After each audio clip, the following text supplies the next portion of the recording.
I was wiping the last bit of dust from the dining table when Belle walked in. She looked at me like she always did, like I was some unpaid worker who lived in the walls. The Thanksgiving dinner was her event. The house was hers. The rules were hers. At least, that was the story she wanted everyone to believe. I stayed quiet. I had learned to stay quiet long before this night. Years of small cuts had trained me. Years of being told that I was lucky to have a place in this family had shaped me. I had believed them for too long. I was 34.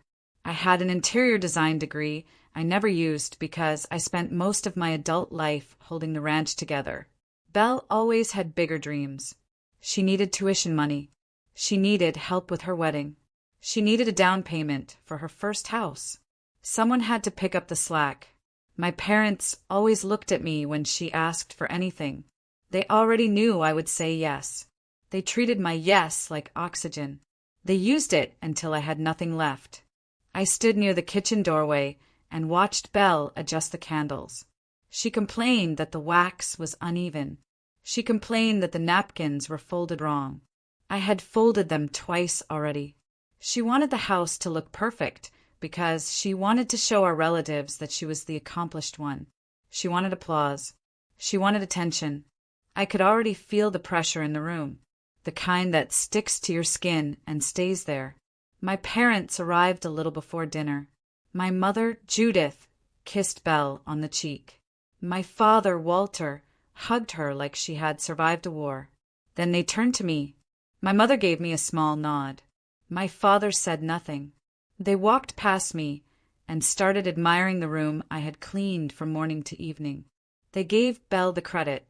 They always did. I had stopped expecting anything different. Guests started arriving.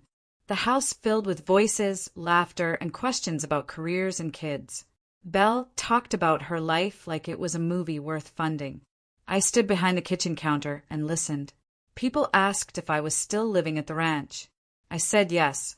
They nodded with the kind of smile people give when they think you have failed. I kept my face still.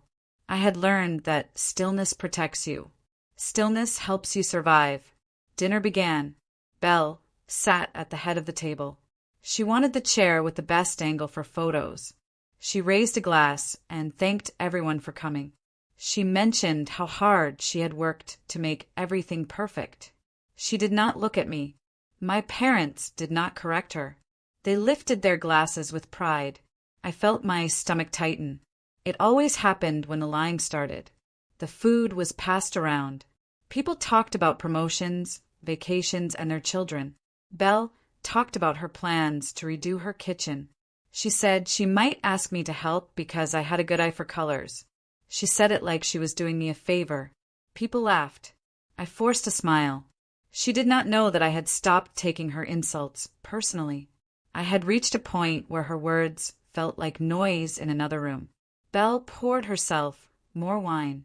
Her husband, Donovan, leaned back in his chair and complained about the ranch. He said it was too old. He said it needed a real owner who understood business. He said new developers were interested in land like ours. My parents agreed. They said the ranch needed a fresh direction. I listened quietly. I let them talk. I did not correct them. I did not remind them that they had no legal right to discuss the property. They did not know that I knew the truth. They did not know that I had been keeping notes for years. The noise in the room grew. People were drinking more. Belle's face turned red. She liked to drink when she had an audience. It made her louder. It made her honest. Honest in the worst ways. It happened fast. I stood to refill a dish.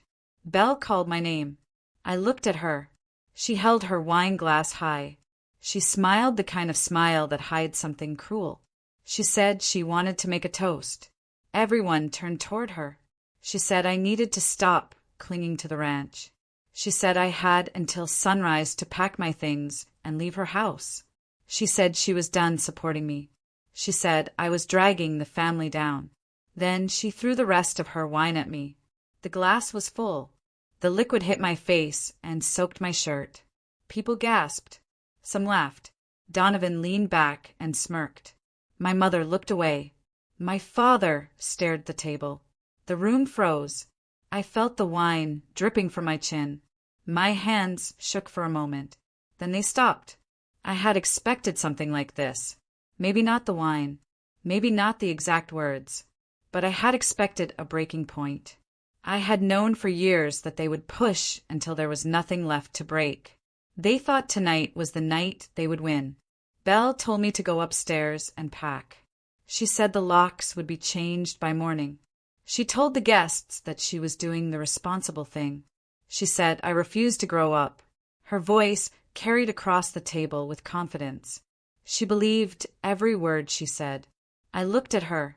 She was drunk, angry, and unaware. She did not see the truth sitting inside my pocket. She did not know that I had been preparing for this night. She did not know that I had copies of every transaction, every message, every lie. She did not know that I had the deed, the real deed, the one my grandmother signed 9 years ago, the one my parents hid from me, the one that made me the legal owner of the ranch they claimed was theirs. I wiped my face with a napkin. I took a breath.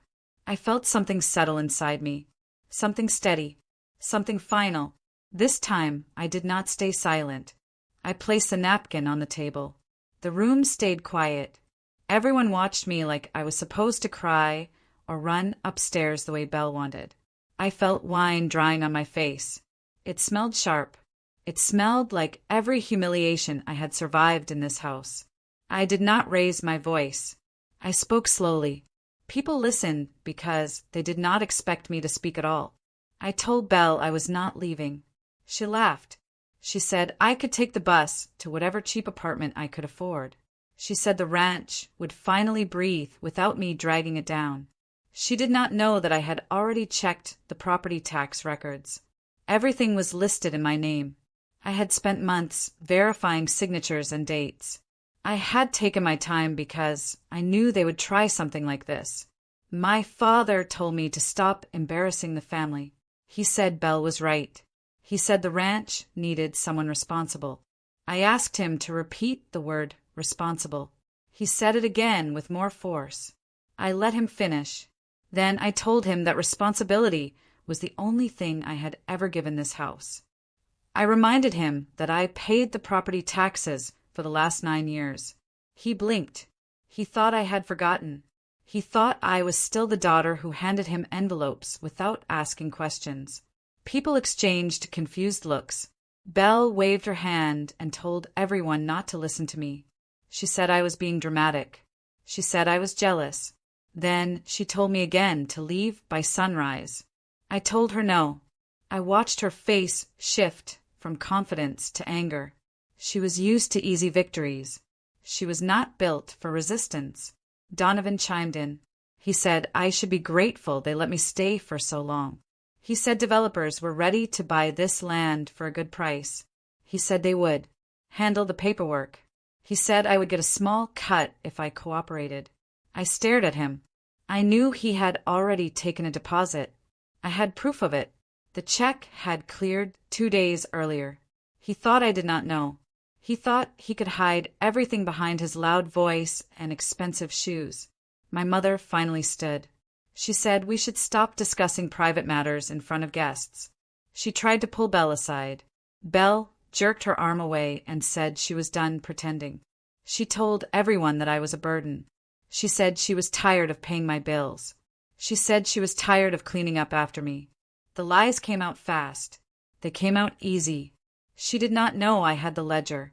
I had kept it in a drawer with a lock. I wrote everything in it. Every payment made on their behalf. Every loan. Every bill I covered. Every repair I paid for. Every time my father promised to pay me back and never did. Every time Belle said she would return the money after her next job and did not. They all assumed I forgot things because I did not fight. They did not know I was writing. I told Belle to sit down. My voice did not shake. She stared at me with confusion. Then she sat. I reached into my bag and pulled out the small black notebook. I placed it on the table. I opened it to the first page. People leaned forward. They could see names, dates, amounts. Clear handwriting. Years of proof. My father looked at the pages. His face turned pale. My mother reached for the book. I closed it before she touched it. I asked Belle if she wanted to repeat the part about supporting me. She did not answer. Her silence filled the room. I kept going. I told them that I had visited the county office. I told them that I had pulled the original grant deed. I told them that the ranch was put in my name when my grandmother died. Not in theirs. Not in Belle's. Mine. I watched their faces fall. I could see the calculation happening behind their eyes. They were trying to find a way to twist the truth into another lie. Belle said I was delusional. She told me to prove it. She said no one would believe me. People stared at her. They wanted to hear the next part. I removed a sealed envelope from my bag and set it beside the ledger. I had printed 3 certified copies of the deed. The county clerk stamped each page. I slid 1 copy toward Belle. She stared at it. She did not touch it. My father whispered something to my mother. She shook her head. They did not look at me. They looked at the paper like it was a loaded weapon pointed at them. I told them that I knew they hid this from me.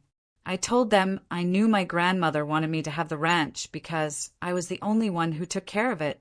I told them that they never planned to tell me. I said it calmly. People listened because the calmness had weight. Belle stood so fast her chair fell back. She said I forged the document.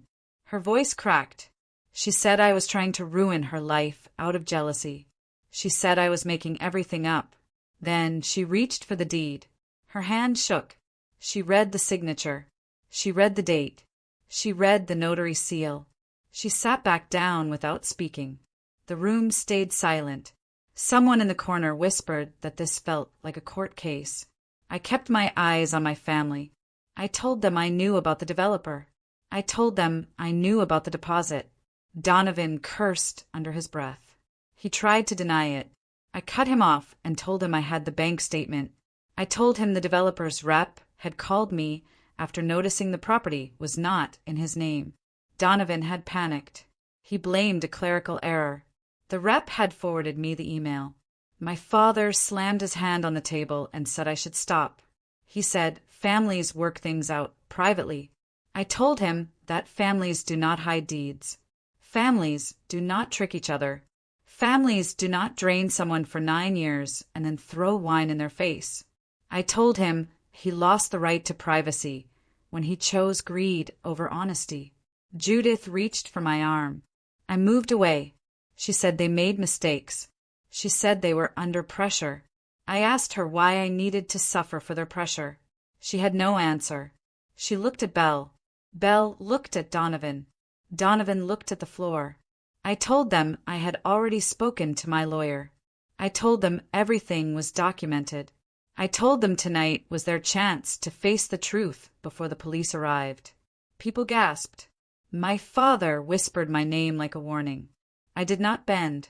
I had been enough for a lifetime. I told them we were not done. My father tried to control the situation. He raised his hand like he used to when we were children. He told everyone that we needed a moment. He told me to calm down. His voice carried the same tone he used whenever he wanted me silent. I did not sit. I did not lower my eyes. I told him the moment for silence was over.